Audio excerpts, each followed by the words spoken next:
now we are doing feeding as is with the COVID-19 going on. We have a feeding program going on.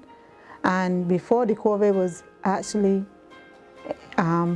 came up, we were doing first aid with the Sealer Primary School teachers.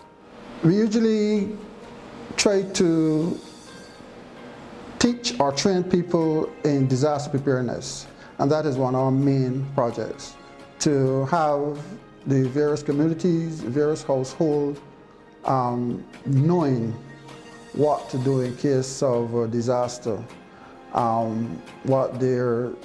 they should secure their homes, how they should secure themselves and their children. Well, we did several community projects already. One would have also stemmed from going out in the community.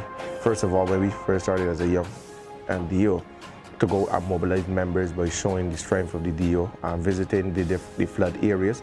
We've also undertaken projects, well, most of this would be a project, would be to look at, especially during the COVID-19, who would have been in need of items and gone out there and provide food items for them as well, and then to also assess who the elderly were and also who again were not able to mobilize.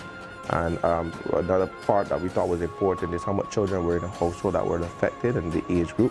So we would have done a number of those projects. We would have planned other things to do to boost the DEO within the constituency, but we have not been able to do a lot of projects, seeing that we were pretty new. We were still building, and then we were impacted by COVID.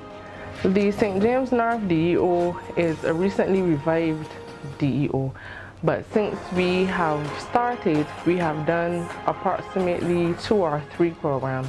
We took part in the DEM's Tsunami Ready project, and we also did a community presentation, and we dubbed it Getting Ready, where we had a presenter come in and he spoke to the members of the DEO and some invited guests on being disaster ready, being disaster prepared, and the impact that disasters can have. St. George North District Emergency Organization for years have had a long-standing partnership with the Barbados Red Cross Society.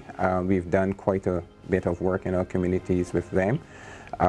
We have engaged in the Charlesville Bridge project, which basically was to educate persons within that community on proper disaster management practices.